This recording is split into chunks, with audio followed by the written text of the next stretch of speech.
అందరికీ నమస్కారం. మన ధర్మం కార్యక్రమానికి స్వాగతం. నేను మీ హాసిని. ఈరోజు మనతో పాటు స్వామీజీ బ్రహ్మర్షి శివశంకర సరస్వతి గారు మనతో పాటు ఉన్నారు. మనందరికీ జ్యోతిష్యంపై చాలా సమస్యలు, సందేహాలు ఉంటూ ఉంటాయి. అయితే జ్యోతిష్య శాస్త్రంలో ముఖ్యంగా జన్మ నక్షత్రం చాలా ప్రభావం చూపిస్తుందని, జన్మ నక్షత్రం తెలిసినట్లయితే మీ జ్యోతిష్యాన్ని ఈరోజు నేను చెప్తాను. ఇక్కడ రెడీగా ఉన్నారు స్వామీజీ బ్రహ్మర్షి శివశంకర సరస్వతి గారు. నమస్కారం సార్, బాగున్నారా?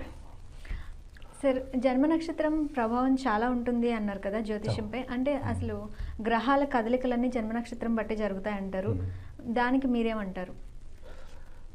అది ప్రతిరోజు మనందరికీ ఒక పంచాంగం చూడటం, క్యాలెండర్ చూడటం అలవాటు కదా. క్యాలెండర్ చూడంగానే ఈరోజు ఈ నక్షత్రం చూసుకుంటాం. సో ఆ నక్షత్రం నా జన్మ నక్షత్రానికి ఏ విధంగా ఉంటుంది, సరిపోతుందా లేదా అని చూసుకుంటారు.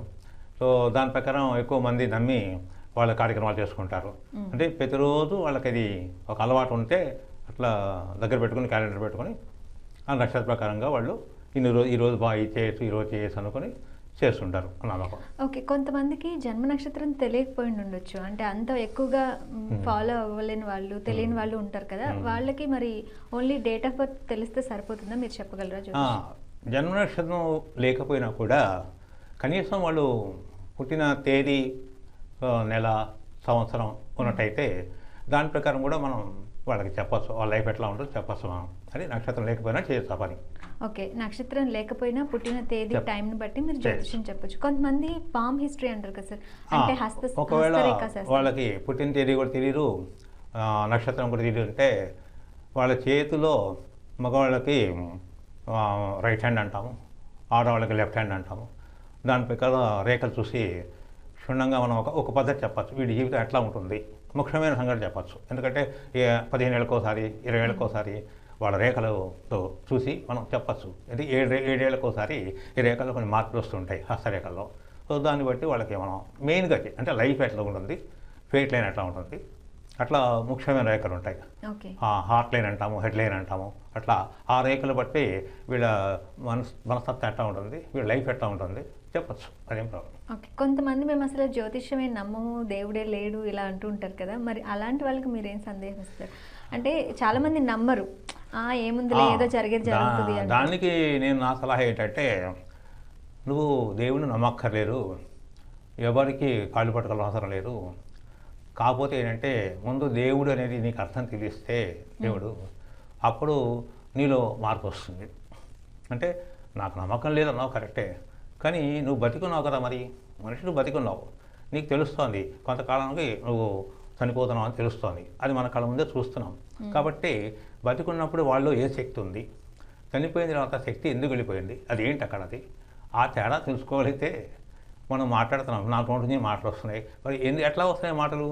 లోపల ఒక ప్రాణశక్తి ఉండవల్ల, అదే మనం ఆత్మ అంటున్నాం, బ్రహ్మ అంటున్నాము, దాని నుంచి ప్రాణశక్తి రావడం వలన, ఆ ప్రాణశక్తి వలన నాకు మాటలు వస్తున్నాయి. మరి అదే ప్రాణశక్తి వలన కళ్ళు చూస్తున్నాయి, చెవులు వింటున్నాయి, రుచి ఇంద్రియాలు అంటాం కానీ జ్ఞానేంద్రియాలు అవన్నీ అట్లే. కాబట్టి దేవుడి సంగతి మర్చిపో. దేవుడిని అయితే మీరు ఇవన్నీ చెప్పారు కాబట్టి నమ్మాలి. పుట్టుక, జననం, మరణం అనేవి ఉన్నాయి కాబట్టి నమ్మాలి అంటారు. మరి ఇప్పుడు జ్యోతిష్యం నమ్మాలి అంటే జ్యోతిష్యంలో చెప్పినవన్నీ జరుగుతాయి అంటారా నిజంగా? అది విశ్వాసం బట్టి ముందు నా అనుభవం అంటే ఏం చెప్పారంటే, నిన్ను నువ్వు నమ్ముకో. ఫస్ట్ నిన్ను నువ్వు నమ్ముకో. నీలో ఏ శక్తి ఉందో ఆ శక్తిని నడిపిస్తుంది కాబట్టి అదే నువ్వు నీ భావంలో, అది దేవుడు అంటావో, లేకపోతే ప్రాణం అంటావో, ఆత్మ అంటావో, బ్రహ్మం అంటావో, అదైతే నువ్వు కాదనవు కదా, నీకే తెలుస్తోంది కదా. నిద్రపోతున్నావు అంటే నేను కాదండి, చాలా మందికి డౌట్స్ ఉంటాయి కదా, వాళ్ళని రిప్రజెంట్ చేస్తూ నేను అడుగుతున్నాను అనమాట. చాలా చూసే ప్రతి ఒక్కరు అనుకుంటారు కదా, అందరూ నమ్మరు, కొంతమంది నమ్ముతారు, కొంతమంది నమ్మకుండా ఉండొచ్చు కదా. అందుచేతే నమ్మదు అంటే దాళ్ళు తప్పేమి లేదు, నమ్మాలేం లేదు, ఎవరి నమ్మాలని ఎక్కడ లేదు. అయితే అంటే మనందరం ఏంటంటే పురాణ కాలంలో మనం చూస్తున్నాము, పురాణ కాలంలో తపస్సు చేసే ఋషులు ఉన్నారు. మరి అక్కడ ఆ ఋషులందరూ కూడా వాళ్ళు ఏం చేశారు, వాళ్ళ తపశక్తి అంటున్నాం కదా. ఇప్పుడు నేను చెప్పిన పద్ధతి ఏంటది, మనకి మునిగినప్పుడు దేవుడు ఉన్నాడో లేదో మర్చిపో, అది నీకు అడగట్లేదు. నువ్వు నమ్మినప్పుడు ఎవరు, నీకే కదా, నీ జీవితం జరగాలి, నీ జీవితం జరగాలి. కాబట్టి నీ జీవితం కరెక్ట్గా జరగాలంటే నువ్వు ధ్యానం చేసుకో. లోపల సాధన చేసుకో, అప్పుడు నీకే తెలుస్తుంది ఏం దొరుకుతుందో అన్నీ తెలుస్తుంటాయి. దాన్ని దివ్య దృష్టి అంటారు కదా. మరి ఋషులందరికీ ఎట్లా తపస్సు చేసి దివ్య దృష్టి వస్తుంది, అట్లాగే మామూలు మనం కూడా ఇక్కడ కూడా కలియుగంలో ఎవరైనా ఒక 3 గంటలు 6 గంటలు రోజు ధ్యానం చేస్తే వాళ్ళు, ధ్యానం అంటే మనసుని లోపల తిప్పేసి కాసేపు 10 ఇంద్రియ వివేకాలు కూడా చేయాలి. అది ఆల్రెడీ భగవంతుడు చేసి నిద్రలో పెట్టాడు. అది నిద్రలో పెట్టేవాడు గాఢ నిద్రపోతున్నాడు. కానీ నిద్ర లేవగానే ఏమంటాడు, అమ్మాయి హాయిగా నిద్రపోయాను అంటున్నాడు. అదేవిధంగా దేవుడు నమ్మమని నేను చెప్పట్లేదు, విశ్వాసం అనేది ముఖ్యం. విశ్వాసం మీద నమ్మినప్పుడు అది అన్ని శాస్త్రాలు చెప్తున్నాయి. ఒక రాయిని తీసుకొని ఆ రాయి మీద విశ్వాసం పెట్టుకొని అదే శివలింగం అని దాని మీద ఏకాగ్రత చేస్తే అది సాక్షాత్ శివలింగం అవుతుంది. మీ నమ్మకం అంటారు, నమ్మకం వల్ల ఏదైనా జరుగుతుంది అంటారు. అదేనా సార్, ఇప్పుడు జ్యోతిష్య శాస్త్రం అనగానే చాలా ఇంక్లూడ్ చేసి ఇప్పుడు నక్షత్రం అన్నారు, తర్వాత గ్రహాలు అన్నారు, అలాగే హస్తరేఖ శాస్త్రం గురించి కూడా. మరి హస్తరేఖలు చూసి జ్యోతిష్యం ఎలా చెప్తారు? చెప్పచ్చు. హస్తరేఖలు ఏంటంటే ప్రధానంగా హస్తరేఖ, ఎవరి హస్తరేఖ అయినా సరే వాళ్ళలో మెయిన్ ముఖ్య రేఖలు ఉంటాయి. వాళ్ళలో ఆయుష్ రేఖ ఉంటుంది. సో ఆయుష్ రేఖ బట్టి వీడికి ఎంత ఆయుష్యం అని చెప్పచ్చు. అట్లాగే వాళ్ళలో హెడ్లైన్ అంటూ ఒకటి ఉంటుంది. అంటే అది ఆ హెడ్లైన్ ఇంగ్లీష్ మాట్లాడతాం, హెడ్లైన్ అని, హార్ట్ లైన్ అంటాము. ఇది ప్రధాన రేఖలు అవుతాయి. కాబట్టి ఎవరికైనా లైఫ్ లైన్ ఉంటే లైఫ్ లైన్ బట్టి ఆయుష్ చెప్పచ్చు. అంటే ఇప్పుడు ఓన్లీ హస్తరేఖలు ఉంటే సరిపోతుందా జ్యోతిష్యం చెప్పడానికి? కంపల్సరీ ఈ నక్షత్రాలు ఇవన్నీ చూసుకొని చెప్పాలా? బెస్ట్ అసలు అదేంటే ఈ హస్తరేఖలు ఇది ఒక పత్రిక చెప్పడానికి ఉన్నది. కాకపోతే మనకు ప్రకృతిలో ఏం జరుగుతున్నాయి, గ్రహాలు ఆకాశం వైపు చూస్తే నక్షత్రాలు కనిపిస్తాయి రాత్రిపూట. అందరు చూస్తారు కదా. అది అవి లేదని ఎట్లా అంటారు? పైన నక్షత్రాలు ఉన్నాయి. సూర్యుని చూస్తున్నారు కదా, ప్రతిరోజు పొద్దున లేస్తే. సూర్యుడు లేని ఎవరు అంటారా? చంద్రుడు చూస్తున్నాం కదా. మరి ఇవి ప్రత్యక్షంగా కనిపిస్తున్నాం మనకి. ఇంకోటి మన శాస్త్రాలు ఏం చెప్తున్నాయి, ఆ గ్రహాలన్నీ కూడా నక్షత్ర పాదాల మీద నడుస్తాయని చెప్తారు. నక్షత్ర పాదాలు ఆ విధంగా జ్యోతిషం వచ్చింది. అది జ్యోతిషం రావడానికి కారణము ఆకాశంలో నక్షత్రాలు, ఆ నక్షత్రాలు గ్రహ సంచారం బట్టి నడుస్తాయి. మరి రోజు నక్షత్రం మారడానికి కారణం ఏంటి అంటే, ఆ నక్షత్రం మారిందంటే దాని అర్థం ఏంటి, దాంతోపాటు గ్రహం కూడా అక్కడ పనిచేస్తుంది. ఆ నక్షత్రం ఆ గ్రహం మీద పనిచేస్తుంది. కాబట్టి గ్రహాన్ని తీసుకొని ఆ గ్రహం ఏ నక్షత్రంలో ఉందని, పైగా వీళ్ళు ఏం చేస్తారు, ఇప్పుడు మొత్తం 12 రాసులు చేశారు. మొత్తం ఈ జ్యోతిషం అంతా 12 రాసులు అంటారు. ఈ 12 రాసుల్లో ఈ నక్షత్రాలు మొత్తం స్ప్రెడ్ అయిపోయాయి. అది ఆ ఒక్కొక్క రాశిలో అదేంటంటే 9 పాదాలు చెప్తారు. ఒక రాశిలో 9 పాదాలు, ఆ నక్షత్రాలు అంటే నక్షత్రం ఒక్కొక్క 4 పాదాలు ఉన్నాయి. 4 పాదాలు వాళ్ళు ఏం చేశారంటే ఒక్కొక్క దాన్ని 9 పాదాలకి ఒక రాశి పెట్టారు. 9 పాదాలకి అది కాబట్టి ఏమవుతుంది అక్కడ, ఈ నక్షత్రంలో ఒకప్పుడు పూర్తి 4 పాదాలు ఒకే రాశిలో ఉంటుంది.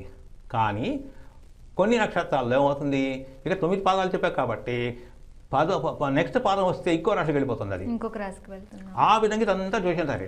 కాబట్టి ఎవరికైనా మనం చెప్పాలంటే ఏం చేయాలి, వాళ్ళు కూడా ఏమంటారు, వాళ్ళకి నక్షత్ర పాదం కూడా తెలిస్తే కాస్త ఎక్యురేట్గా రాసి తెలిసిపోతుంది. సపోజ్ పాదాలు అది తెలియదు అనుకో, ఆ నక్షత్రం ఏమవుతుంది, ఆ నక్షత్రం రెండు రాశుల్లో ఉంది ఆ నక్షత్రం. కాబట్టి 2 రాశులకు కూడా మనం అప్పుడు వర్తిస్తాం అని చెప్తాం. సో ఈ నక్షత్రానికి 4 పాదాలు అన్నారు కదా, టైంని బట్టి 4 పాదాల, ఎలా 4 పాదాలు సెపరేట్ చేశారు? అదేంటంటే ఈ జ్యోతిషంలో ఎట్లా ఉందంటే, స్టార్టింగ్ నుంచి మనం మొత్తం 27 నక్షత్రాలు ఉన్నాయి. 27 నక్షత్రాలు అది అందరం తెలిసి కావాలంటే మనం చదవాలంటే ఇప్పుడు నేను కావాలంటే నాకు చెప్తాను. ఇప్పుడు అశ్విని నక్షత్రం, భరణి నక్షత్రం, కృత్తిక నక్షత్రం. అంటే కృత్తికలో ఒకటి పాదం, అంటే అశ్విని 4 పాదాలు, భరణిలో 4 పాదాలు, సో కృత్తిక ఒక పాదం. ఇది కలిపి ఒక రాశిలో ఉంటాయి. నేను అడిగిన డౌట్ ఏంటి సార్, నక్షత్రాలకి 4 పాదాలు, ఒక్కొక్క నక్షత్రం 4 పాదాలుగా సెపరేట్ చేస్తారు కదా, ఈ 4 పాదాలని టైం ఎలా సెపరేట్? అది మొత్తం ఏంటంటే 360 డిగ్రీలు అని ఒక మొత్తం చార్ట్ ఇస్తే 360 డిగ్రీలు చేశారు. కాబట్టి ఈ 12 రాసుల్లో 30 డిగ్రీలు డివైడ్ చేశారు. ఆ 30 డిగ్రీలు డివైడ్ చేసి ఆ 30 డిగ్రీలని ఈ యొక్క 9 పాదాలకి లిమిట్ చేశారు. అంటే ఆ పాదాలు రావడానికి ఈ యొక్క డిగ్రీస్కి సంబంధం ఉన్నది. అంటే ఏదైనా సరే 360 డిగ్రీలు ఉంటాయి మొత్తం ఆ చార్టు. సో దానిలో ఇప్పుడు నేను చెప్పిన ప్రకారం ఒక్కొక్క రాశికి 30 డిగ్రీలు ఉంటాయి. అది స్టార్టింగ్ ఎక్కడి నుంచి అవుతుంది, మేషరాశి నుంచి స్టార్ట్ అవుతుంది. అది ఓకే. సో ఇంకా జ్యోతిష్యం గురించి మాట్లాడుకుంటే చాలా డౌట్స్ వస్తూ ఉంటాయి సార్. కొంతమంది జ్యోతిష్యం చూపించుకున్నాను, అసలు ఏం బాగాలేదు, నాకు ఏదో ఏలినాటి శని ఉందంట. ఇది ఎందుకు అంటారు? ఏలినాటి శని అంటే వీళ్ళు చేయడం వల్ల ఏమైనా తప్పులు చేయడం వల్ల వస్తుందంటారా, లేకపోతే వీళ్ళు పుట్టిన టైంను బట్టి వస్తుందా? అంటే ఎక్యురసీగా నార్మల్గా చాలామంది ఎక్యురసీగా ఒక చార్ట్ రావడానికి 3 పద్ధతులు ఉన్నాయి. అంటే 3 అడుగుతారు. ఇప్పుడు మనం ఎవరన్నా ఒక జాతకం రాయాలన్నా, కంప్యూటర్లో మనకి అది కావాలన్నా 3 ప్రధానంగా అవుతాయి. ఒకటి పుట్టిన తేదీ అడుగుతున్నారు, పుట్టిన నెల అడుగుతున్నారు, తర్వాత ఆ సంవత్సరం, పుట్టిన సంవత్సరం అడుగుతున్నారు, ఆ తర్వాత ఏ సమయంలో పుడుతున్నారు అడుగుతున్నారు. సమయం అది పొద్దున, రాత్రి, అర్ధరాత్రి, మధ్యాహ్నమా, అట్లా అడుగుతారు. మన జ్యోతిష్యం ఎట్లా ఉంది ఇప్పుడు? ఇది నేను చెప్పాను కదా 12 రాసులు కదా. ఆ 12 రాసులు ఏమవుతాయంటే అవి లగ్నాలుగా రోజు లగ్నాలు వివరించారు వాళ్ళు. ఈ 360 డిగ్రీలు చెప్పాను కదా, అవి లగ్నాలుగా వచ్చాయి. అంటే మేష లగ్నం నుంచి స్టార్ట్ అయ్యి మీన లగ్నం దాకా ప్రతిరోజు అది 24 గంటలు తిరుగుతుంటుంది. 24 గంటలు అది. కాబట్టి దాన్ని 24 గంటలు ఏం చేశారు వాళ్ళు? 2 గంటలు ఒక లగ్నానికి పెట్టారు, దాదాపు 2 గంటలు. కాబట్టి అది పొద్దున మొదలైతే 24 గంటల్లో అట్లా తిరుగుతుంటుంది పొద్దున. దీనికి ఏం చేస్తారు వాళ్ళు? ఆ పొద్దున వచ్చిన ఆ లగ్నము 2 గంటలు. సపోజ్ మేష లగ్నం అనుకుంటే మేష లగ్నం అది 2 గంటలు. మేష లగ్నం తర్వాత మళ్ళీ వృషభ లగ్నం వస్తుంది 2 గంటలు. అట్లా వరుసగా అట్లా వెళ్తుంది. ఆ వెళ్ళినప్పుడు ఏమవుతుంది? ఇప్పుడు ఈ నక్షత్రం వస్తున్నప్పుడు 24 గంటల్లో అది 4 పాదాలు డివైడ్ అవుతుంది.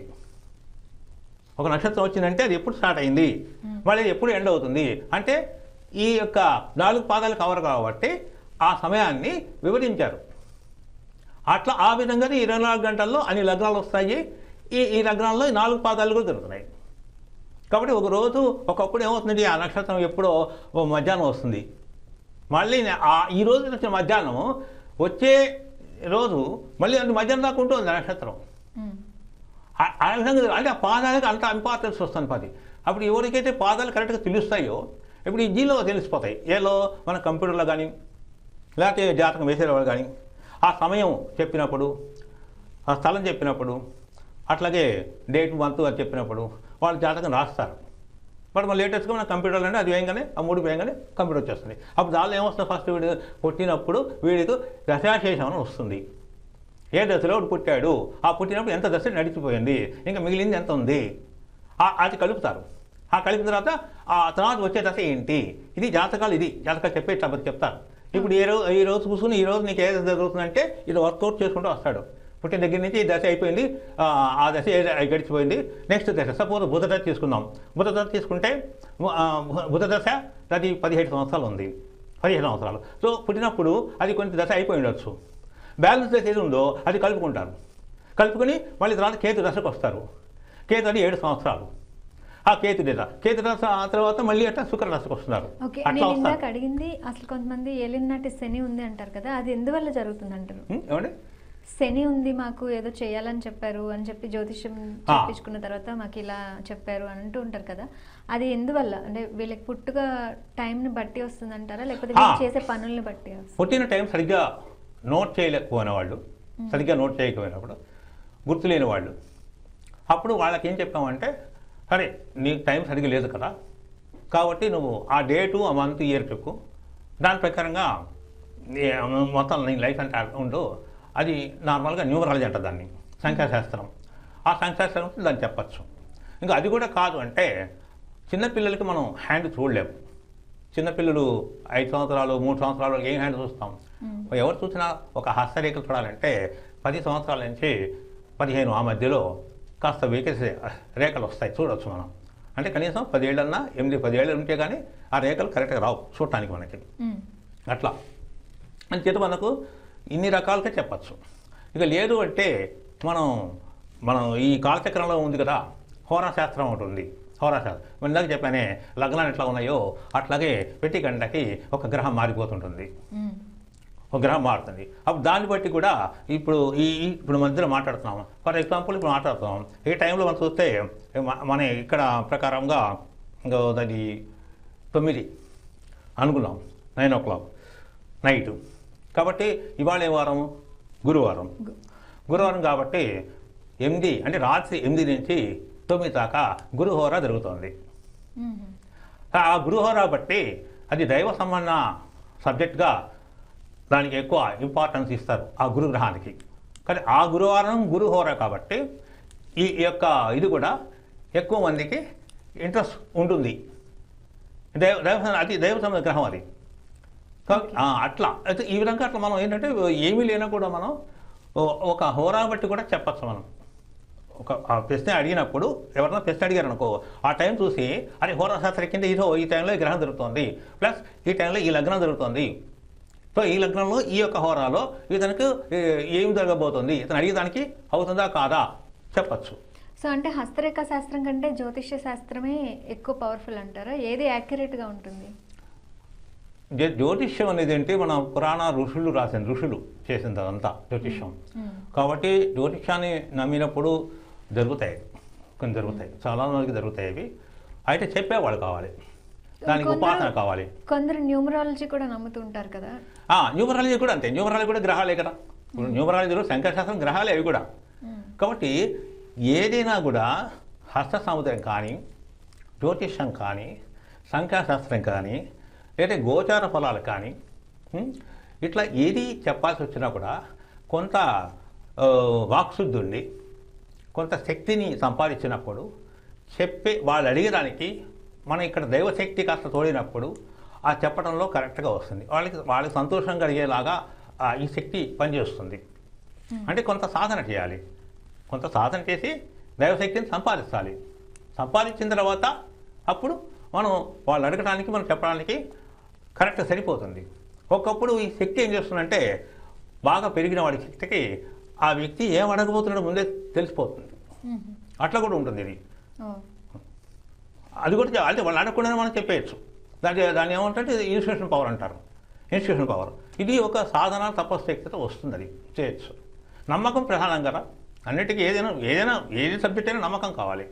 జ్యోతిషం నమ్మితే దాని తగ్గట్టుగా వాడు నమ్మకాన్ని బట్టి భగవంతుని యొక్క దీన్ని బట్టి వాడికి జరిగే విషయాలు చెప్పచ్చు. అట్లాగే ఇప్పుడు ఏది నమ్మిన నమ్మకపోయినా హ్యాండ్ అంటే చెయ్యి ఈ రేఖలు ఎక్కడ మారవు, ఇది పక్కా. సో ఇది తప్పు కావు ఈ రేఖలు. జ్యోతిషంలో ఏదైనా టైం తప్పు ఉంటే తప్పు ఉండొచ్చు, స్థలం అది ఏది తేడా ఉండొచ్చు, కానీ దీనిలో తేడా రాదు. ఇది పక్కా శాస్త్రం. అంటే చెప్పేవాళ్ళు కరెక్ట్గా డే టు టైం పర్ఫెక్ట్గా చెప్పకపోతే అందులో తప్పులు ఉండొచ్చు, కానీ హస్తరేఖలు అయితే మీరు కంటికి కనిపిస్తాయి కాబట్టి వాళ్ళదే ఉంటుంది కాబట్టి అది చూసి మీరు కరెక్ట్గా చెప్పగలరు. అయితే హస్తరేఖల విషయం ఎట్లా ఉందంటే మనిషి వచ్చినప్పుడు వాడి హస్తం చూడటంలో సామాన్యంగా ఏం చేస్తామంటే ఈ దీనిలో మన హస్తరేఖల్లో ఒక్క చెయ్యి చూస్తాం. అంటే మగవాళ్ళకి రైట్ హ్యాండే చూస్తాము, ఆడవాళ్ళకి లెఫ్ట్ హ్యాండ్ చూస్తాము. కానీ నిజమైన హస్త సాముద్రిక వాడు రెండు చేతులు చూస్తాడు. అంటే ఆడవాళ్ళకి రెండు చేతులు చూస్తారు, మగవాళ్ళ రెండు చేతులు చూస్తాడు. అప్పుడు తెలిసిపోతుంది పుట్టినప్పుడు హస్తంలో ఏవే రేఖలు ఉన్నాయి, ఇప్పుడు ఈ వయసు ముదిరినప్పుడు తేడాలు ఏమున్నాయి హస్తంలో, అవన్నీ చూడవచ్చు మనం. కాబట్టి ఈ దీనిలో కూడా హస్త సాముద్రిలో కూడా బాగా క్లియర్గా మనం ఏదైనా చెప్పాలంటే వాళ్ళకి రెండు చేతులు వాళ్ళు మనకి చూపిస్తే ఆ రెండు చేతులు మనం చూసి కంపేర్ చేసి చెప్పచ్చు. అది ఇంకొకటి కూడా ఉంది జ్యోతిష్యంలో ఏంటంటే, ఒకవేళ వీళ్ళ జాతకం లేకపోతే తండ్రిది కానీ తల్లిది కానీ, అంటే ఇప్పుడు సపోజ్ భార్య భర్తలు ఉంటారు, భర్త జ్యోతిష్యం లేదనుకో భార్య జ్యోతిష్యం తెలిసిపోతుంది. భార్య చేతిలో హస్తరేఖలు బట్టి మొగుడి విషయాలు కూడా వస్తాయి దానిలో, భర్త విషయాలు వస్తాయి, హస్తరేఖలు ఉంటాయి, అట్లా పిల్లల విషయాలు వస్తాయి దానిలో. సో జ్యోతిష్యం కూడా అంతే. ఇతనికి సపోజ్ జాతకం మీద నమ్మకం లేదంటాడు, జాతకం ఏం తెలియదు, కానీ భార్య జాతకం ఉందనుకో భార్య జాతకం బట్టి చెప్పచ్చు. భర్త విషయాలు వచ్చి పిల్లలు అన్నీ వస్తాయి. ఇట్లా శాస్త్రం ఒకటే. సో జ్యోతిష శాస్త్రంలో పర్ఫెక్ట్గా తెలుస్తుంది, అలాగే హస్తరేఖ శాస్త్రంలో కూడా మనం క్లియర్గా చెప్పొచ్చు జ్యోతిష్యం వాళ్ళకి. కొంతమంది మౌనం ధ్యానం అని రెండు అంటుంటారు. అంటే మనం రోజులో కొంతసేపు మౌనంగా ఉండాలి, కొంతసేపు ధ్యానంగా ఉండాలి, అది చేయడం వల్ల వచ్చే ఆపదలు తప్పించుకోవచ్చు అంటారు. ఇది ఎంతవరకు కరెక్ట్ అంటారు? నా సలహా ఏంటంటే, మొదటి చెప్పాను కదా, ముందు నమ్మకం కావాలి, నమ్మకం ప్రధానం. నమ్మకం. రెండోడు తన మీద తనకి విశ్వాసం అనేది ఉన్నప్పుడు, విల్ పవర్ ఉన్నప్పుడు క్రమ పద్ధతిలో, ఇది ప్రస్తుతం మనం యుగాలు మారిపోయాం, ఇది కలియుగంలో ఉన్నాం, ఈ కలియుగంలో ఎట్లా ఉంటుంది మనకి? కాసేపు నమ్మబుద్ధి చేస్తుంది, కాసేపు నమ్మబుద్ధి కాదు. అంటే డైలమాలో ఉంటాం మనం. అవును. ఏది మన మీద మనకి సరిగ్గా నమ్మకం ఉండదు. ఏదైనా చేయాలన్నా కూడా చాలా మంది కట్టు ఉంటుంది. అందుకే ఇప్పుడు ఏం చేస్తారు వీళ్ళు, మనం జ్యోతిషంలో ఎట్లా ఉందంటే, ఒక వ్యక్తి బాధలో ఉన్నప్పుడు 10 మంది చుట్టూ తిరుగుతున్నాడు అతను. అంటే ఈయన ఏమని చెప్తాడని ఆ జ్యోతిషం అక్కడికి వెళ్తాడు, జ్యోతిషం ఆయన చెప్పి తిరగకపోతే ఇంకోటి దగ్గరికి వెళ్తాడు. అట్లా 10 మంది జ్యోతిషాలు పెట్టుకుని అపనమ్మకం అనేది క్రియేట్ అవుతుంది అక్కడ. ఎందుకంటే అక్కడ చెప్పేటప్పుడు మీకు అన్నాను కదా, ఉపాసనా పరుడు ఆ శక్తి ఉన్నవాడికే తెలుస్తుంది, మిగతా తెలియదని చెప్పా. కాబట్టి మరి ఆ ఉపాసన దొరకాలిగా. ఉపాసన దొరికినప్పుడు అప్పుడు కరెక్ట్గా ఏదైనా గైడ్ చేయడానికి ఉంటుంది. అంచేత నమ్మేటప్పుడు ముందు తను నమ్ముకోవాలి ఫస్ట్. రెండోది అన్నిటికన్నా ఇదేంటంటే, ఈ కాలచక్రంలో వీడి వయసు పెరిగిపోతూనే ఉంటుంది, సమస్యలు వస్తూనే ఉంటాయి, అవి ఆగవు. అది తట్టుకోవటానికి ప్రాణశక్తిని కాపాడుకుంటూ ధ్యానంలాగా ఏదో ఒక మంత్రమో ఏదో ఒకటి ధ్యానం అనేది కొంతకాలం చేస్తున్నప్పుడు అప్పుడు అతనికి ఏదైనా సమస్య వచ్చినా కూడా ఈ ధ్యానశక్తి తపశక్తి వలన తొందరగా బయటపడతాడు. అనారోగ్యంగా ఉన్నా బయటపడతాడు. అది ఇంకో గమ్మత్తు కూడా ఉంది. ఒకటి కనుక ఇంట్లో ఒకటి ధ్యానం చేసిన వాడు ఉంటే ఆ కుటుంబం అంతా కూడా ఆ వలయంలో వచ్చేస్తుంది. ఆ కుటుంబంలో కొడుకు కానీ భార్య కానీ ఎవరికైనా సరే ఆరోగ్యరీత్యా ఏ సమస్య వచ్చినా కూడా ఈ ధ్యానంలో పరిష్కారం వస్తుంది. అంటే 6th సెన్స్ ఒకటి డెవలప్ అవుతుంది ధ్యానంలో. వీరు తెలుస్తాయి జరగబోయే విషయాలు. చాలామందికి అట్లా ఉంది, కళలు వస్తాయి, తెలుస్తాయి. అప్పుడు వాళ్ళు కుటుంబాన్ని కాపాడుకుంటారు. భార్యకి ఏదో వచ్చినప్పుడు తెలుస్తుంది వాడికి, భార్యకి రాబోతుంది. ముందుగా ధ్యానం చేయాలి. అది ఆ ధ్యానం చేసిన వాళ్ళకి ఈ విధంగా తీసుకున్న పవర్ వస్తుంది. ఎవరు నమ్మకూడదు, ఎవరు నమ్మాలి, ఆ విధంగా. ఇప్పుడు చాలామంది కూడా ఇక్కడ మన సంఘాల్లో వాళ్ళకి ఒక ఇన్స్టిట్యూషన్ పవర్ ఉంటుంది. అది చూడంగానే వాడు అడగకుండా చెప్పేస్తాడు. వాడిని మొహం చూడంగానే జరగబోయే విషయాలు కొన్ని చెప్తాడు, ఇది జరగబోతుంది చెప్పేస్తాడు. అప్పుడప్పుడు జరుగుతాయి. అందరికీ మన సంఘంలో ఉన్నవాడు తెలుసు ఇదంతా. కాబట్టి ఎవరికి వారు తను నమ్ముకొని, ఆ నమ్మకం అంటే తన లోపల శక్తి నమ్ముకొని ఆ శక్తితో అనుసంధానం జరిగినప్పుడే వాడు మనశ్శాంతి వస్తుంది. అప్పుడు కరెక్ట్ పర్సన్ దొరుకుతాడు. దొరికినప్పుడు అట్లాగే ఉంటుంది. ఇప్పుడు టైం బాగాలేదనుకో, వీడు ఒకటి కోసం చూస్తే ఒకటి దొరుకుతాడు. అట్లా కూడా దొరుకుతుంది. అది సో ధ్యానం చేయడం మంచిది అంటారు. అన్నిటికీ ఉత్తమమైనది. ఇప్పుడున్న కలియుగంలో దానికి మించింది లేదు. ఎందుకంటే పొద్దున ప్రతిలేటు వ్యాపారం చేసేవాళ్ళు కానీ, పెద్ద రాజకీయ నాయకులు కానీ, పెద్ద పెద్ద ఆఫీసర్స్ కానీ టెన్షన్తో సతమవుతున్నారు. టెన్షన్, ఆందోళన, ఇప్పుడు ఈయన ఆందోళన. ఆ ఆందోళన తట్టుకోలేక మనిషి అప్సెట్ అవుతాడు. ఇప్పుడు హార్ట్ అటాక్స్ రావడాలు, రకరకాల పెరాలిసిస్, ఇవన్నీ ఎట్లా వస్తున్నాయి? ఎక్కువగా చాలామంది ఐఏఎస్ ఆఫీసర్స్ వీళ్ళందరూ కదా, వాళ్ళు రోజు టెన్షన్, అంటే పబ్లిక్తో వేగల వాళ్ళు. సో రాజకీయ నాయకులు వీళ్ళందరూ ఎట్లా ఉందంటే పబ్లిక్తో వాళ్ళ సమస్యలు తట్టుకోలేరు వీళ్ళు. అంటే ఇప్పుడు టెన్షన్స్ అవి తప్పించుకోవడం కాకుండా ధ్యానం చేయడం వల్ల వచ్చే ఆపదల నుంచి కూడా తప్పించుకోవచ్చు అంటారా? తప్పకుండా జరుగుతుంది. ఇప్పుడు ఏమవుతుంది, ధ్యానం కనుక బాగా చేసినప్పుడు ఏం జరుగుతుందంటే సిమ్టమ్స్ వస్తాయి ముందుగా, అంటే కొన్ని తెలుస్తాయి. ఇప్పుడు ఒకడు ఫర్ ఎగ్జాంపుల్ ధ్యానం చేసే అలవాటు ఉన్నవాడికి ఒక కార్ డ్రైవ్ చేసుకుని వెళ్తున్నాడు, సడన్గా ఒక యాక్సిడెంట్ జరగబోతోంది. అప్పుడు ఏం జరుగుతుంది, ధ్యానం చేసేవాడికి తెలియకుండా వాడి కాలు బ్రేక్ మీద గడిపోతుంది. ఆ శక్తి చేస్తుంది అట్లా. అట్లా చాలా ఈవెంట్స్ ఉన్నాయి. అంటే వాడు కొద్ది సాధన చేసుకున్న వాళ్ళకి కష్టాలు వచ్చినా మరీ విపరీతంగా రావు కష్టాలు. ఏదన్నా ఇట్లాగే అనారోగ్యం కానీ ఇట్లాంటి యాక్సిడెంట్లు ఇట్లా జరిగినా, సీరియస్ యాక్సిడెంట్స్ జరగబోయేవి మనకి చాలా పనిచేస్తుంది. అది అనుభవాలు చాలా మందికి ఉన్నాయి. సో జ్యోతిష శాస్త్రం కూడా చాలా గొప్పది. అలాగే హస్తరేఖ శాస్త్రంతో కూడా మనం జ్యోతిషం క్లియర్గా చెప్పొచ్చు అంటున్నారు కదా. మరి కొంతమందికి జ్యోతిషం నమ్మాలా వద్దా అని డైలమాలో ఉన్నప్పుడు కొంతమంది తెలియక నమ్ముతూ ఉంటారు. జ్యోతిషాన్ని నమ్మడం మంచిదా, నమ్మకుండా మన మీద మనం ఆధారపడి, మన శక్తి మీద ఆధారపడి హార్డ్ వర్క్ చేయడం మంచిదా? అన్నిటికైనా ఉత్తమం ఏంటంటే మన మీద నమ్మకం అనేది ప్రధానం. తను నమ్మకుండా, తన మీద విశ్వాసం లేకుండా ఏ పని వాడు సక్రమంగా చేయలేడు. అంటే కొంతమంది చెప్తూ ఉంటారు, ఫ్రెండ్స్ నేను విన్నాను, అంటే నేను ఒక స్వామీజీ దగ్గరికి వెళ్ళాను, నాకు ఇంకొక 15 yearsలో నేను పెద్ద పొలిటీషియన్ అయిపోతానని చెప్పారు, నేను ఇంకా కష్టపడాల్సలేదని వాళ్ళు ఇప్పటి నుంచే కష్టపడడం మానేస్తారు. సో అది చేయడం ఎంతవరకు కరెక్ట్ అంటారు? ఒక్కటి ఏంటంటే, ఇప్పుడు నాలాంటి స్వామీజీలో అంటే కలిసినప్పుడు ఏం జరుగుతుందంటే, ఒక ఇన్స్టిట్యూషన్ పవర్ మాకు ఉంటుంది కాబట్టి వీడి పద్ధతి ఎట్లా, వీడి మనస్తత్వం ఏంటి అని తెలుస్తుంది. వచ్చేవాడిని మనస్తత్వం తెలిసిపోతుంది. ఆ మనస్తత్వం బట్టి వాడికి జరిగేది క్షుణ్ణం కొన్ని చెప్పచ్చు. అదేమిటంటే మన శాస్త్రాలని కొన్ని చెప్తాయి. మేజర్గా జరిగిపోయే జీవితంలో ముఖ్యమైన సంఘటనలు మనము ప్రయత్నం చేసినా చేయకపోయినా జరిగి తీరతాయి.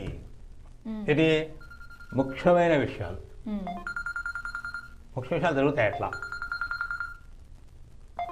సైలెంట్లో పెట్టండి.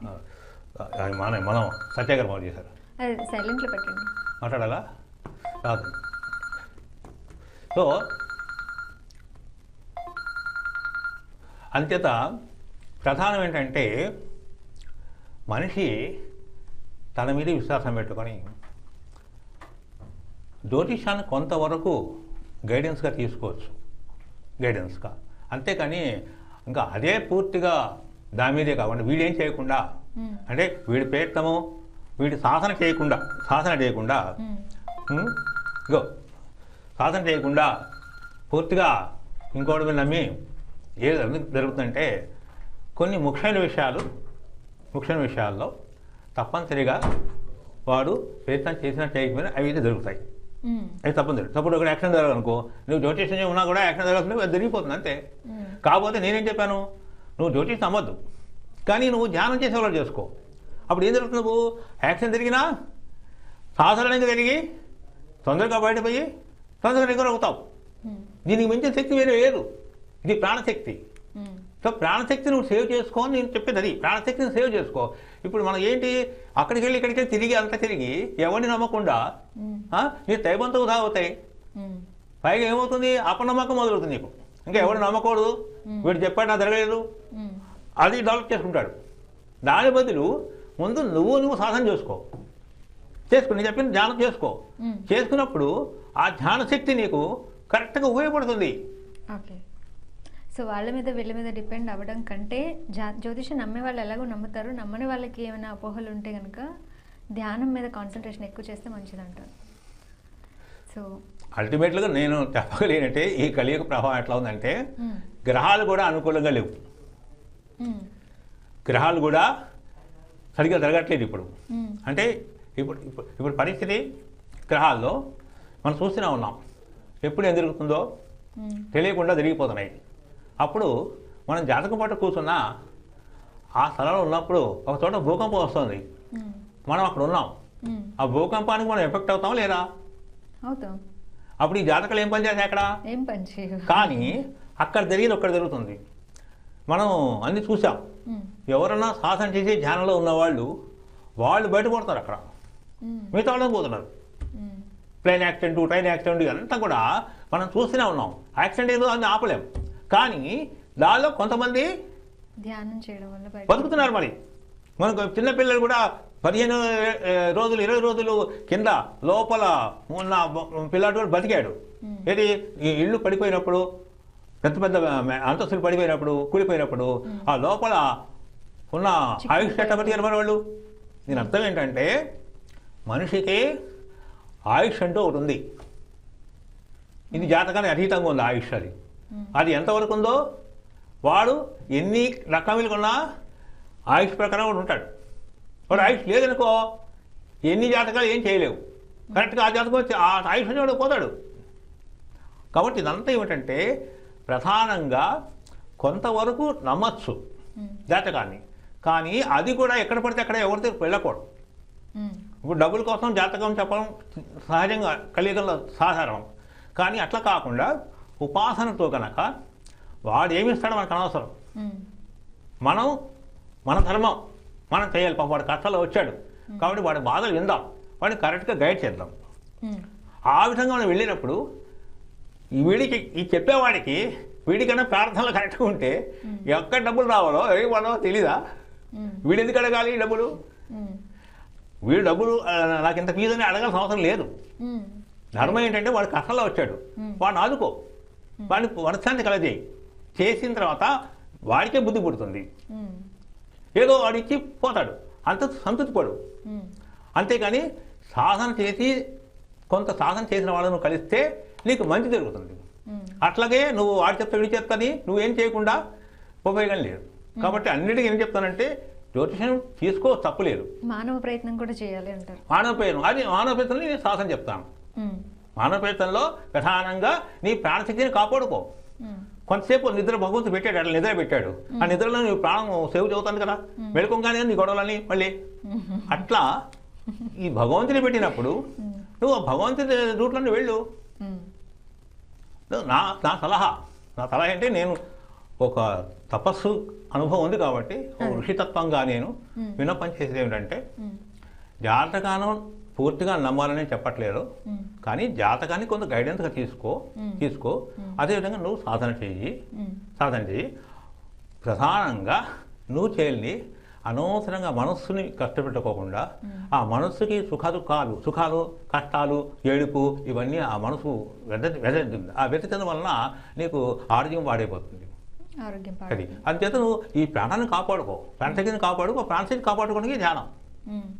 సో ఇప్పుడు చాలామంది మెడిటేషన్ అని స్టార్ట్ చేశారు, చాలామంది చేస్తున్నారు కూడా, అలవాటు అయ్యారు. అంటే పెద్దవాళ్ళే కాదు, ఈ చిన్నప్పటి నుంచి చిన్న ఏజ్ నుంచి కూడా మెడిటేషన్ అనేది కూడా ఇప్పుడు సాధన, మౌనంగా ధ్యానంగా ఉండటం, ఇది కూడా అన్నిటికీ రిలేషన్ ఉందంటారా? అది చేయొచ్చు. ఇప్పుడు కొంతమంది మనం పొద్దున్న లేస్తే మామూలుగా పూజలు చేస్తారు.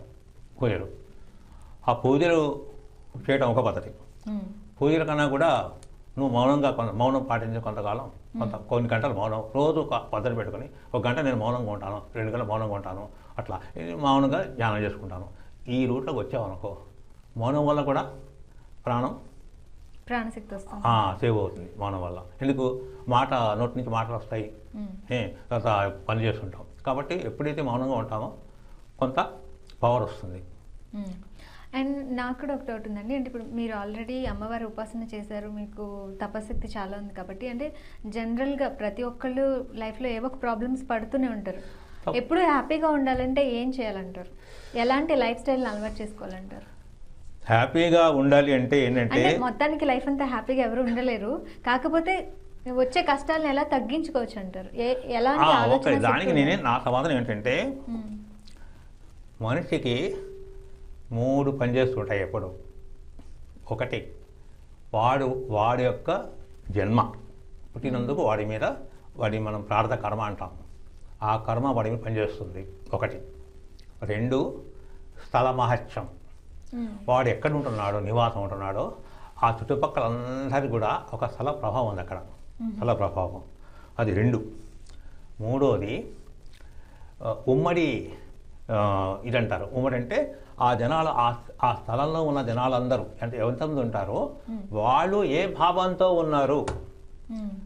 అంటే గుడి ప్రాంతం ఎట్లా ఉంది, గుడి ప్రాంతం ఎట్లా ఉంటుందో అదే ఒక బారు ఉంది రోడ్ ఎట్లా ఉంటుంది, అట్లాగే ఎప్పుడు కొట్టుకుంటూ ఉంటారు, హత్యలు జరుగుతుంటాయి. అక్కడ ఉన్నప్పుడు ఎట్లా ఉంటుంది, చుట్టుపక్కల అందరూ భయంతో ఉంటారు అక్కడ. అవుతా గుడిలో ఏదైనా ధైర్యంగా ఉంటారు గుడి ప్రాంతం. అట్లాగే ఎవరన్నా ఒక యోగి తపస్సు చేస్తున్నారు, ఆశ్రమాలు, అక్కడ ఎట్లా ఉంటారు మనుషులు.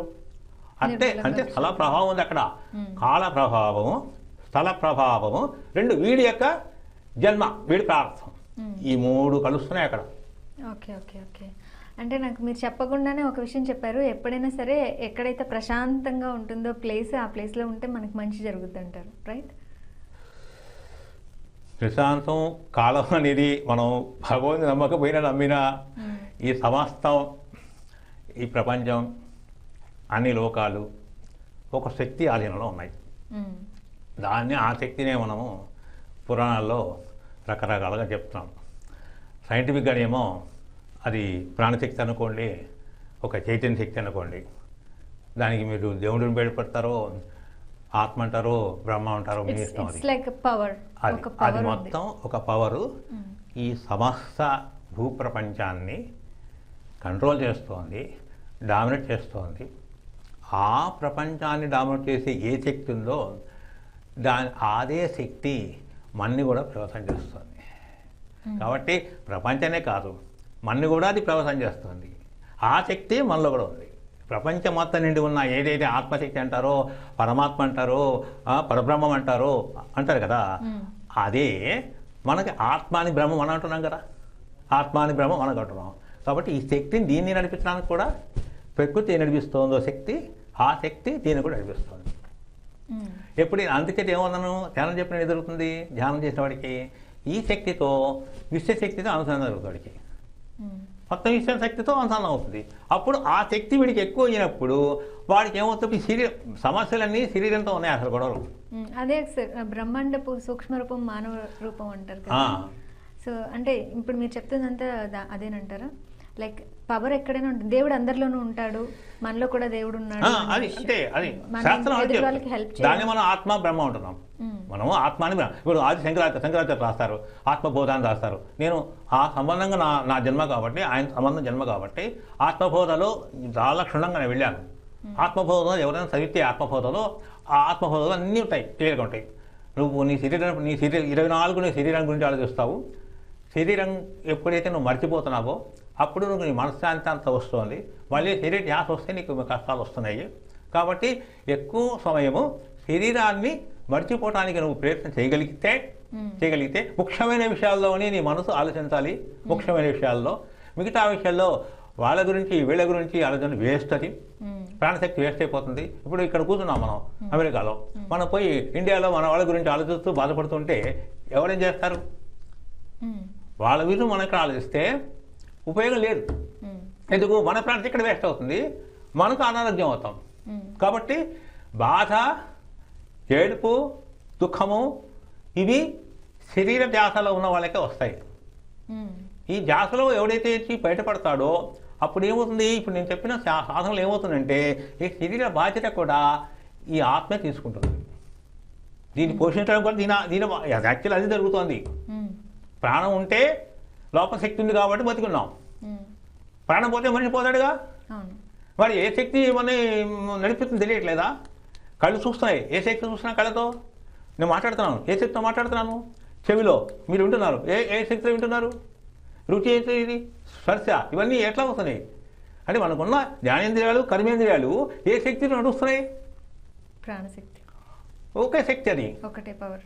మరి ఈ శక్తే కదా పక్షుల్లోనూ జంతువుల్లో కూడా ఉంది, ఇదే శక్తి. ఈవెన్ ఆ శక్తి చెట్టులో కూడా ఉంది, రాయిలో కూడా ఉంది, నీళ్ళల్లో ఉంది. చెప్పట్లేదా? పంచభూతాలని చెప్తాడు కదా, పంచభూతాలని అని ఆత్మశక్తి నడుస్తాయి అవి కూడా అంతే. నమ్మకం అనేది ప్రధానమని చెప్తున్నాను. నమ్మకం. ఆ నమ్మకం నేనేం చెప్తున్నాను, నీ శరీరం నమ్ముకోబాకు. శరీరాన్ని చైతన్యం చేసే ఏ శక్తి ఉందో ఆ శక్తిని నమ్మకం. నీకు అసలు మెలకు రావడానికి కూడా ఆ శక్తిలోంచి శక్తి వచ్చాక నీ మనసు పనిచేస్తుంది. నీ బుద్ధి పనిచేయడానికి కారణం ఏంటి? అదే శక్తి. ఆ శక్తి వల్ల నీ బుద్ధికి పనిచేస్తుంది బుద్ధి. ఆ బుద్ధి పనిచేస్తే మనసు బయటకు వస్తుంది, అది ఇంద్రియములకు వస్తుంది, విషయ ప్రజ్ఞానం జరుగుతుంది అంతా. కాబట్టి సమస్య పెట్టి ఇక్కడే పెట్టుకొని నువ్వు ఏదేదో ఉంచుకుంటే ఎట్లా మనం సంతగా ఉండగలవు? కరెక్ట్. సో చాలా వివరాలు తెలియజేశారండి జ్యోతిష శాస్త్రం గురించి, అందులో కూడా హస్తరేఖ శాస్త్రం గురించి, పామిస్ట్రీ, అలాగే న్యూమరాలజీ కూడా ప్రతి ఒక్కదానికి ప్రత్యేకతన అయితే ఉంది, మనం ఆచరించే దాన్ని బట్టి. సో ఒక కాల్ తీసుకున్నాక మళ్ళీ డిస్కషన్ కంటిన్యూ చేద్దాం సార్. హలో అండి. హలో అండి, నమస్కారం అండి. నా పేరు సత్య అండి. సత్య గారు నమస్కారం అండి. ఇక్కడ స్వామీజీ గారు ఉన్నారు. మీ జన్మ నక్షత్రం చెప్పినట్లయితే మీ జ్యోతిష్యం చెప్తారు, మీరు జరగబోయేది ఏంటి, మీకు ఏమైనా సమస్యలు, సందేహాలు ఉంటే సార్తో మాట్లాడండి. స్వామీజీ రెడీగా ఉన్నారు. స్వామీజీ మాట్లాడండి. సత్య గారు ఎక్కడి నుంచి కాల్ చేశారు? సత్య గారు న్యూజెర్సీ నుంచి. ఒక ప్రశ్న ఏంటంటే, ఇప్పుడు స్వామీజీ చెప్పిన విషయాలన్నీ బాగానే ఉన్నాయి, కానీ చాలా మంది టెర్రరిస్ట్ ఈ మధ్యన చాలా దారుణమైనటువంటి కార్యక్రమాలు చేస్తున్నారు. మరి వాళ్ళకి ఇవన్నీ పట్టించుకోరా? వాళ్ళకి మన హిందూయిజం ద్వారా కాన్సెప్ట్స్ ఏమి తెలియవు. వాళ్ళు చేస్తున్న కర్మ ఏ విధంగా మన హిందూయిజం దాన్ని ఎక్స్ప్లెయిన్ చేస్తుంది? అంటే వాళ్ళు చేయకుండా ఉండాలని అంటారా, లేకపోతే చేయడానికి వాళ్ళకి ఈ పాప పుణ్యాలు వాళ్ళకి అప్లై అవ్వా? వాళ్ళకి ఏ విధంగా ఇది మనం ఏ విధంగా అర్థం చేసుకోవాలి? ఇప్పుడు వాళ్ళకి హిందూయిజం గురించి తెలియదు, వాళ్ళు ఈ విధమైన టెర్రరిజం కార్యక్రమాలు చేసుకుంటూ పోతున్నారు. రోజుకి ఎన్నో జరుగుతూనే ఉంటాయి. మనం భావ సంచిత పాప కర్మాల గురించి మనం మాట్లాడుకుంటాం. ఇవి వాళ్ళకి ఏ విధంగా అప్లై అవుతుంది? వాళ్ళు ఎందుకు అలా చేస్తారు?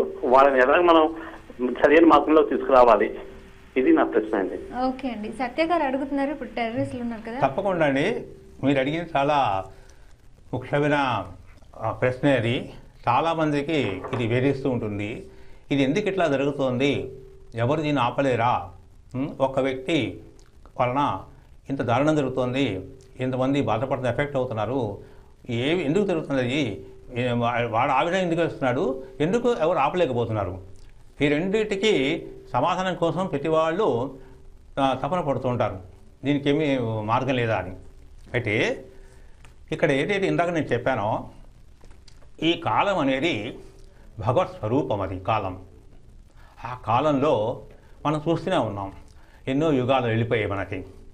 ఇది కలియుగంలోకి వచ్చాం.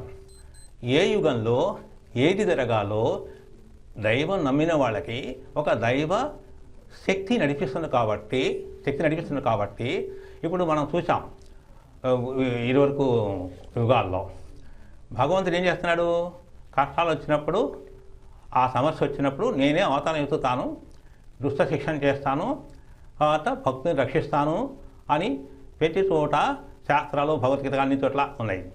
కాబట్టి ఈ కాలాన్ని నడిపించేది భగవంతుడు అయినప్పుడు ఆయన కొన్ని విషయాల్లో ఈ విధంగా ఇప్పుడు ఇదివరకు మనం చూసాం. మనం ఈ టెర్రరిస్ట్ గొడవలు, హిట్లర్ అనే అతను చూసాం మనం.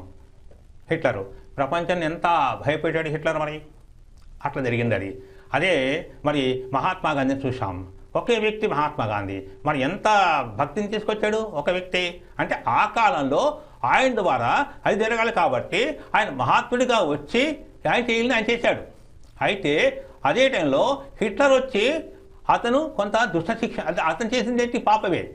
కానీ అక్కడ భగవంతుడి విషయంలో ఆ విధంగా జరగాలని కనుక అది ఈ కాల ప్రభావం జరగాలి కాబట్టి అది మనకు తెలియకుండా జరిగిపోతున్నాయి. ఇప్పుడు వీడొచ్చి ఎవరో షూట్ చేశారని అనుకుంటున్నాం, కానీ ఎర్త్క్వేక్, భూకంపాలు, మరి భూకంపాలు ఎట్లా వస్తున్నాయి, సునామీలు ఎట్లా వస్తున్నాయి, అది ఎవరిని ఆపగలుగుతున్నామా? అంటే ఏదో ఒక శక్తి ఉంది కదా. మరి ఇప్పుడు సునామీ రావడానికి ఒక శక్తి ఉంది, భూకంపం రావడానికి శక్తి ఉంది. అట్లాగే పాపం ఏమీ అమాయకుడు ఉండి వాడు ఎవరికి హాని చేయలేదు, కానీ వాడు ఒక ఇంట్లో ఉన్నప్పుడు ఆ ఇంటి మీద అర్ధరాత్రి పడుకున్నప్పుడే ఏదో ప్లేన్ వచ్చి వాడి ఆ ఇంటి మీద పడి వాడి పోయిన రోజులేవా? అట్లాగా మనకి తెలియకుండా మన దోషం లేకపోయినా కూడా ఏది జరగాలో కాల నిర్ణయమైనప్పుడు అది మన కళ్ళ ముందు జరుగుతుంది కాబట్టి నమ్మాలి కదా. మరి నమ్మకం ఏమవుతాం? ఎర్త్క్వేక్ అనేది భూకంపం వచ్చినప్పుడు మనం కళ్ళ ముందు చూస్తున్నాం కదా, భూకంపం జరిగింది, కొన్ని లక్షల పోతున్నారు, మరి ఎవరు ఆపగలిగారు? అది ఎందుకు వచ్చింది భూకంపం? మరి అది కూడా ఎక్కడ వచ్చింది? ఏదో ఒక స్థలంలోనే వస్తుంది, మళ్ళీ అది ఒక స్థలంలో వస్తుంది, అదే ఇంకో స్థలంలో వస్తుంది. అట్లా సునామీ కూడా అట్లాగే ఉంది. మరి ఇవన్నీ జరగట్లేదా? మరి ఏ శక్తి నడిపిస్తుంది అంతా? అంటే ఒక్కటి మటుకు నిజమేంటంటే టెర్రరిస్ట్ లాంటి వాడు ఇప్పుడు ఈ యుగంలో, ఈ కలియుగంలో దుష్ట శిక్షణ, శిష్ట రక్షణ జరగాలి కాబట్టి కలియుగం నుంచి సత్యయుగం అనేది రావాలి. ఆ సత్యయుగం రావాలి కాబట్టి ఇక్కడ దుష్టులు పెరగాలి. దుష్టులు పెరిగితే కానీ శిక్షణ అనేది నెక్స్ట్ రాదు. అయితే ఈ దుష్టుడు అంటే ఇతను వచ్చినప్పుడు ఎంతమంది అక్కడ చనిపోవాలి ఉందో అంతమంది కూడా అక్కడ చనిపోతున్నారు. మళ్ళీ కొంతమంది ఎఫెక్ట్ అయిన వాళ్ళు బతుకుతున్నారు. అది కూడా మనం చూస్తున్నాం. ఇప్పుడు ట్రైన్ యాక్సిడెంట్లో కూడా అంతే. ఆ ట్రైన్ అంతా మొత్తం పోతారు, కానీ కొంతమంది బతుకుతారు ఆ ట్రైన్లో మళ్ళీ. అట్లా ఒక శక్తి నడిపిస్తోంది ఇది. అది మనం అర్థం చేసుకోవాలి ఫస్ట్.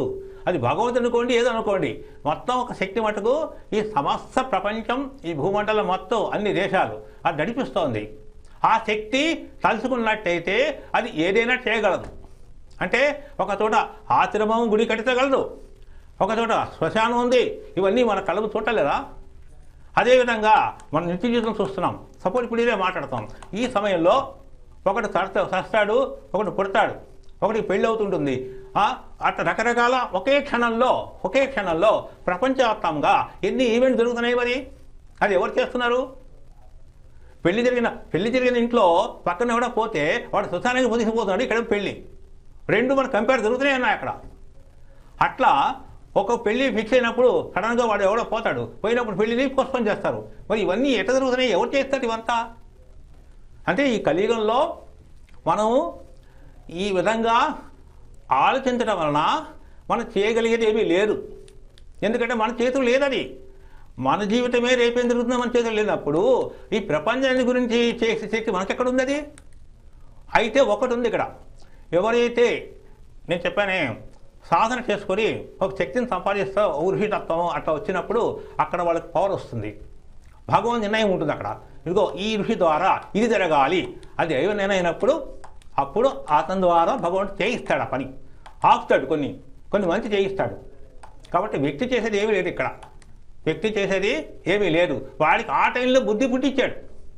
ఆ టైంలో సడన్గా వాడికి అన్ని రోజులు మాట అక్కడ వెళ్తూనే ఉన్నాడు. సడన్గా ఆ టైంలో వాడికి ఎందుకు బుద్ధి పుట్టాలి? అక్కడ అందరూ ఫైర్ చేయాలని చెప్పి కరెక్ట్గా ఆ సమయం అట్లా ఉంటుంది. అట్లా మనం ఎన్నో తిరుగుతున్నాయి, మన అమెరికాలో తిరుగుతున్నాయి, ఇండియాలో తిరుగుతున్నాయి, చాలా తిరుగుతున్నాయి. అంతా కెనడా జరగలా? కెనడాలో జరిగింది కదా, అక్కడంతా తగలడిపోయిపోయింది. కెనడాలో ఎన్నేళ్ల తర్వాత తిరిగి ఫస్ట్ టైం తిరిగి అట్లా.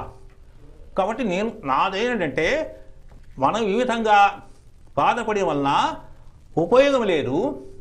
ఎవరికి వాళ్ళు తన శక్తిని కాస్త సంపాదించుకొని శక్తి పుంజుకోగలిగితే ఇటువంటి ఆపద నుంచి బయటపడవచ్చు అంతవరకు చెప్పగలను. ఓకే స్వామీజీ, చాలా క్లియర్గా తెలియజేశారు. సత్య గారు మీరు విన్నారనుకుంటున్నాము.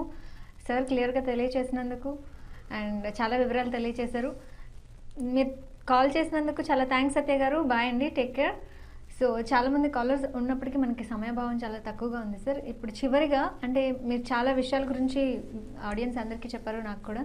అయితే మనం ప్రశాంతంగా ఉండాలి అంటే ముఖ్యంగా చేయాల్సిన పనులు ఏంటి? మానవ జీవితం ప్రశాంతంగా మనం ప్రశాంతంగా ఉండాలంటే ముఖ్యమైన చేసిన పని అంటే ఇతర విషయాల గురించి మనం ఎక్కువ ఆలోచించకూడదు. కుటుంబంలో కూడా ఒక స్టేజ్లో ఇప్పుడు ఈ యుగంలో పిల్లలు పెద్దవాళ్ళు అయ్యి ఇదిలాగా తండ్రి సలహాలు తీసుకోవడం అనేది లేదు. ఇప్పుడు వాడి సలహా మనం తీసుకోవడం. కాబట్టి మనం ఆతురపడి వాడికి ఏదో సలహా చెప్పాలని వాడు నా మాట వినలేదని బాధపడే కన్నా వాడు నేను చెప్పిన మార్గంలోకి వచ్చి కొద్ది గొప్ప జపమో సాధన కాస్త చేసుకుంటే ఇక్కడ మనశ్శాంతి కలగటానికి, వీడికి మనశ్శాంతి కలగటానికి వీడి వైబ్రేషన్స్ వాడి కొడుకు మీదకి వెళ్ళి వాడిలో పరివర్తన రావడానికి ఈ శక్తి చేస్తుంది. అంటే వీళ్ళ శక్తి చేస్తుంది. అది కూర్చుని బాధపడి ఇంట్లో ఎవరు అనారోగ్యం ఉందనుకో, దానికి కూడా ఇదే సాధన. అనారోగ్యం ఉంటే ఊటే ఏడుతూ కూర్చుని అయ్యో ఏమవుతాయి బదులు నువ్వు పక్కన కూర్చొని ధ్యానం చేయి. అప్పుడు ఆ వైబ్రేషన్ ఏమవుతాయి? ఆ అనారోగ్యం వ్యక్తికి వెళ్తాయి వైబ్రేషన్స్. అది నీ కర్మలో భాగం కాబట్టి, ప్రార్థనలో భాగం కాబట్టి వాడు తొందరగా రికవర్ అవుతాడు. Okay sir, thank you so much అండి. చాలా వివరాలు తెలియజేశారు. మనం ప్రశాంతంగా ఉండాలంటే ధ్యానం అనేది కంపల్సరీ అని చెప్పారు. అలాగే జ్యోతిష శాస్త్రం గురించి కూడా మాకు తెలియని ఎన్నో విషయాలు తెలియజేసినందుకు చాలా చాలా ధన్యవాదాలు సార్. తప్పకుండా. సో వ్యూవర్స్ చూసారు కదండి, ఈరోజు మన ధర్మం ప్రోగ్రాంలో స్వామీజీ బ్రహ్మఋషి శివశంకర సరస్వతి గారు చాలా వివరాలు మనందరితో తెలియజేశారు, షేర్ చేసుకున్నారు. థ్యాంక్స్ ఫర్ వాచింగ్ మన ధర్మం. This is your Hasini signing off. By, take care everyone.